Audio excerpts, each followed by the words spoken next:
Oi, olá, e aí? Aqui é o JP e sejam bem-vindos a mais um vídeo do Consumo Nerd, onde falo sobre filmes, jogos, desenhos, animes e muito mais. No vídeo de hoje vamos falar da trilogia clássica de Mad Max, o primeiro filme, Mad Max 2, The Road Warrior, ou como ficou conhecido aqui no Brasil, A Caçada Continua, e por fim, A Cúpula do Trovão, para se preparar para a spin-off furiosa, uma saga Mad Max. Também terá vídeo de Estrada da Fúria. Então, sem mais enrolações, vamos começar. Vamos nessa! George Miller, o mesmo diretor de Baby, um Porquinho Atrapalhado na Cidade, e Happy Feet, o Pinguim, sim, o diretor de Mad Max é o mesmo de Baby e Happy Feet. Ele era um médico em Sydney, teve sua inspiração para Mad Max em sua experiência na sala de emergência do hospital, onde testemunhou lesões e mortes semelhantes às retratadas no filme. Sua visão era criar uma narrativa visualmente intensa, inspirada no estilo do cinema mudo, ambientada em um futuro distópico sombrio. Embora não tivesse experiência em roteiro, ele contratou James McCausland para escrever o roteiro, baseando-se em suas observações da crise do petróleo de 1973 e na percepção de que as pessoas fariam qualquer coisa para manter os veículos em movimento. Explicando brevemente esse período, a crise do petróleo de 1973 foi desencadeada pelo embargo árabe em retaliação ao apoio ocidental a Israel, o que resultou em uma escassez global de petróleo e aumentos drásticos de preços. Isso provocou recessão, desemprego e inflação, levando a uma mudança nas políticas energéticas e destacando a vulnerabilidade dos países industrializados à instabilidade no fornecimento de petróleo. Inspirada por essa situação, a obra reflete a percepção de que as pessoas fariam o que fosse necessário para manter os veículos em movimento, destacando a escassez de recursos e a falta de planejamento para energias alternativas. Não sou formado em História nem em Geografia, então recomendo que vocês estudem sobre o tema ou procurem vídeos a respeito. Mas continuando, com o roteiro estabelecido, Miller e seu parceiro Byron Kennedy enfrentaram desafios para financiar o filme. Eles recorreram a Graham Burke na Roadshow, mas desanimados com a falta de apoio governamental devido à preferência por filmes de arte, decidiram financiar o projeto por conta própria, trabalhando como médico e motorista de ambulância. Eles conseguiram juntar os fundos necessários. O orçamento final foi entre 350 mil e 400 mil, com Bill Miller, irmão de George, atuando como produtor associado do filme. George Miller considerou a possibilidade de escolher um ator americano para ampliar a visibilidade do filme, mas desistiu da ideia devido ao alto custo. Em vez disso, optou por um elenco menos conhecido para evitar associações passadas. Sua primeira escolha para o papel principal foi James Healy, porém recusou devido ao diálogo pouco atrativo. Mel Gibson impressionou Miller e Mitch Matthews durante os testes e acabou sendo escolhido para interpretar Max. Os extras do grupo de motoqueiros eram membros reais de clubes de motociclistas australianos e foram forçados a pilotar suas próprias motos de Sydney para Melbourne devido a restrições orçamentárias. Alguns membros do elenco principal já tinham aparecido em Stun, um filme anterior sobre gangues de motoqueiros que inspirou Miller. Inicialmente, o plano de filmagem era de 10 semanas, 6 para a primeira unidade e 4 para as cenas de acrobacias e perseguições. No entanto, apenas 4 dias após o início das filmagens, Rose Bailey, originalmente escalada como esposa de Max, se acidentou de bicicleta, o que interrompeu a produção. Joanne Samuel foi então substituída, causando um atraso de 2 semanas. O processo de filmagem acabou se estendendo por 6 semanas em novembro e dezembro de 1977, com mais 6 semanas dedicadas à segunda unidade. A equipe se reuniu novamente em maio de 78, para mais 2 semanas de filmagem da segunda unidade e recriação de algumas acrobacias. Miller descreveu toda a experiência como filmagem guerrilha, pois a equipe fechava estradas sem permissão e evitava o uso de walkie-talkies, devido à coincidência de frequência com a polícia. À medida que as filmagens avançavam, a polícia de Vitória começou a se interessar pela produção, ajudando a equipe a fechar estradas e escoltar veículos. As locações incluíram Melbourne e arredores, com muitas cenas de perseguição de carros sendo filmadas perto de Little River, nordeste de Geelong. As cenas iniciais com a gangue de Toy Cutter foram filmadas na principal rua de Clunes. ao norte de Ballarat. Durante a produção, a equipe enfrentou vários desafios e Miller chegou a desistir temporariamente, mas logo retomou o trabalho após conselhos de seu parceiro de produção e outros profissionais. A segurança foi supervisionada por Ian Goddard e sua equipe, que garantiram que não ocorresse acidente durante as filmagens, utilizando uma rede de comunicação por rádio.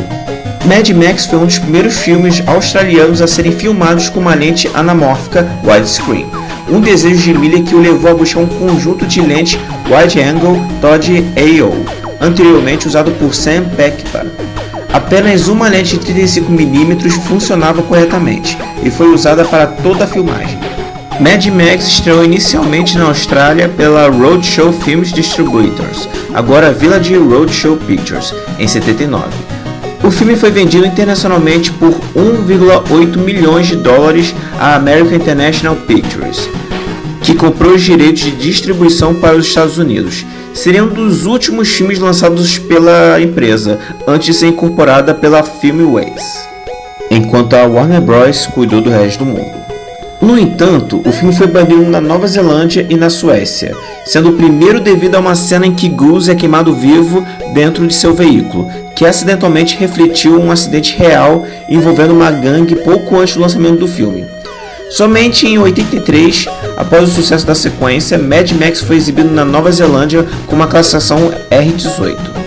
A proibição na Suécia foi levantada apenas em 2005, permitindo que o filme fosse exibido na televisão e vendido em mídia doméstica lá.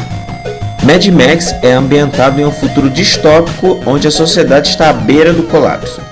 Max Rokitansky é um policial que patrulha as estradas em um mundo onde gangues de motociclistas aterrorizam a população. O filme explora temas de justiça, vingança e a luta pela sobrevivência em um mundo caótico e violento. Esse filme serve como um prólogo para o que está por vir, apresentando um cenário distópico que se tornou emblemático da franquia Mad Max. Aqui somos levados a conhecer Max em uma fase anterior, quando ele ainda era um policial e tinha uma família. O primeiro filme é legalzinho, as cenas de ação são boas, mas não são de explodir a cabeça, saca? Aqui não senti que a história estava indo para algum lugar, e os personagens, tirando o Max, são sem graça. Talvez precisasse de mais desenvolvimento. Só na parte final que a coisa engrena, especialmente depois de um evento perturbador. A interpretação de Mel Gibson como Max é notável, transmitindo com eficácia a determinação e a aura de anti-herói que caracterizam o personagem. A fotografia do filme, mesmo considerando os padrões da época, é notável, e a trilha sonora contribui para criar uma atmosfera de tensão e perigo que permeia toda a história. Mad Max estabelece as bases de um universo distópico que se tornaria icônico na cultura pop, embora o enredo inicial quase não leva a lugar algum e os personagens possam parecer um tanto rasos. A interpretação de Mel Gibson como Max eleva o filme, transmitindo a essência de um anti-herói determinado. As cenas de ação são bem executadas, embora não atinjam níveis impressionantes. Esse filme é dispensável, você pode começar pelo segundo sem nenhum problema, já que ele resume o primeiro filme sem que o público fique boiando. Mad Max conseguiu uma receita de 5.355.490 nas bilheterias australianas e ultrapassou os 100 milhões de dólares em todo o mundo. Com um orçamento de produção relativamente baixo, tornou-se o filme mais rentável já produzido naquela época, mantendo o recorde mundial do Guinness pela maior relação entre a bilheteria e o orçamento de qualquer filme até o lançamento de A Bruxa de Blair de 1999. Agora vamos para o próximo filme. Após o lançamento de Mad Max, George Miller foi abordado com várias propostas de Hollywood, inclusive uma para dirigir Rambo Programado para Matar. No entanto, ele optou por desenvolver um filme com temática de rock and roll, inicialmente intitulado Roxanne. Miller e Terry Hayes, que já haviam colaborado na adaptação do romance de Mad Max, se uniram em Los Angeles para escrever o roteiro de Roxanne. Mas o projeto acabou sendo descartado. Não dá para acreditar. Posteriormente, Miller se sentiu atraído pela possibilidade de retornar ao universo de Mad Max, reconhecendo que um orçamento mais generoso permitiria uma abordagem mais ambiciosa. Ele expressou sua frustração em relação à falta de controle sobre o resultado final de Mad Max, mas sentiu uma forte pressão para realizar uma sequência e acreditava que poderiam fazer um trabalho melhor com o segundo filme. Inspirado por obras como O Herói de Mil Faces, de Joseph Campbell, e pelo trabalho de Carl Jung, além dos filmes de Akira Kurosawa, Miller trouxe reis para se juntar à equipe como roteiristas. Brian Hennett também foi incorporado ao projeto, desempenhando papéis de co-roteirista, primeiro assistente de direção e diretor da segunda unidade. A fase principal da filmagem ocorreu durante um período de 12 semanas no inverno de 1981, próximo a Broken Hill, na região de Nova Gales do Sul. A sequência em que o veículo Pursuit Special capota e explode foi gravada na estrada de Wyland, próximo ao mirante das planícies de Mundi Mundi, nos arredores de Silverton. Outras cenas foram filmadas no Pinnacles, onde foi montado o cenário do complexo da refinaria de petróleo. Durante uma das cenas, o coordenador de dublês, Guy Norris, quebrou o fêmur ao ser arremessado de sua motocicleta e atingiu o carro com a perna.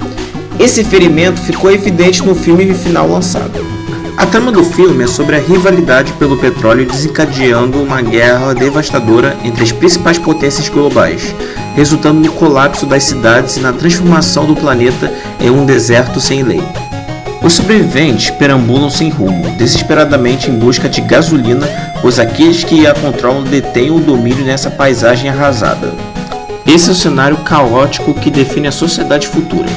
Max, um ex-policial solitário, agora após os eventos do filme anterior, navega por esse mundo desolado em seu carro patrulha Ford Falcon V8, em busca de combustível. Ele acaba entrando em uma perigosa disputa pela gasolina onde sua vida está constantemente em jogo. Já digo aqui que Mad Max 2 The Road Warrior supera o primeiro filme fácil.